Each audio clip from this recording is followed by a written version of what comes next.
Greetings, it's Daniel Kremer, and this is Trailers from Hell. I am dead, and I am now talking to you as a zombie because Gérard Depardieu murdered me. If you care, I'm sorry. And if you don't care, well then, you belong in the movie I'm about to introduce. You might even be one of its characters, and if you are a character, give my regards to Bernard Blier, your director. We are talking about Blier's dark comedy Bouquet. So here's a funny story. When I was growing up, I got into strange, outlandish, offbeat, and often foreign cinema from a very early age. I'm talking about 9 or 10 years old. And this book was my gateway.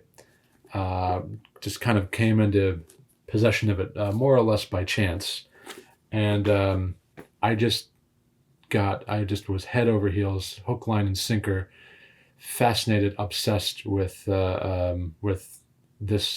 these kind of films. And I was only a wee lad. I was 9 or 10 years old. And so there was a neighborhood carpenter where I grew up in Pittsburgh, next door to us. His name is Tony.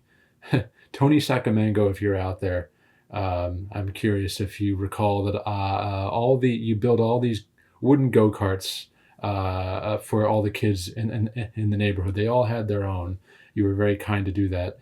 And these were kind of primitive go-karts, but they were cool. You kind of control it with your feet and a piece of rope.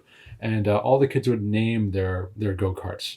And I named my go-kart the Buffett Freuder. I didn't know how to pronounce Bouffet Foie when I was 9 or 10 or years old or whatever I was. And I named my go-kart the Buffett Freuder because I was so intrigued by this film. And I didn't get to see it until later. I was maybe about 17 or 18 when I finally laid eyes on this film. But I'm a weird person. You don't have to tell me. I was, I am, and I will be always a strange person, an odd duck. But anyway, enough for strange personal stories and whatnot. Here's the trailer for Bouffet Foie from 1979, and you will hear me talk over it because it's true. There is no rest for the dead. Je vous présente l'assassin de ma femme. You should get a sense of this picture right from the outset of this trailer. May I introduce you to my wife's murderer? Yes, nice to meet you. You might say this is shades of the movie Little Murders, a seldom remembered jet black comedy with Elliot Gould from 1971. It's also got touches of Buñuel and Beckett. Bouffet Foie is the surrealist and often absurdist work of French auteur Bernard Blier, who is little known in the US these days. His best-known works are Going Places in 1974 and Get Out Your Handkerchiefs in 1978, both starring Gérard Depardieu, who was really Blier's numero uno performer around this time. Blier has actually called Depardieu his muse.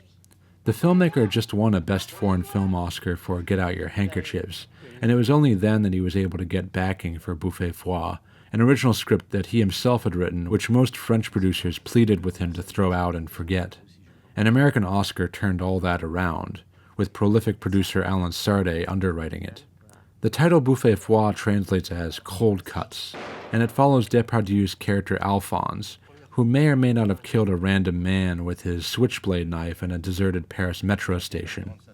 His apathetic wife throws the knife into the dishwasher, and before it even completes the cycle, she too is murdered. In the bewildering course of the story, Alphonse encounters a number of violent actors, and befriends the man who confesses to his wife's murder. The two of them maraud around the city with an unflappable police inspector riding shotgun, and their wild, Kafkaesque misadventures barely make a ripple in their destabilized world, one that has become comically desensitized to violence.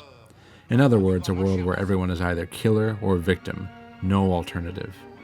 It may not sound funny, but trust me, the film is often hysterical.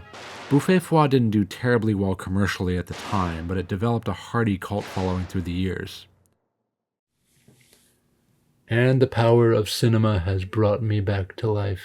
I feel like that scene in Xanadu when the chalk drawings or the wall painting comes to life. I'm alive.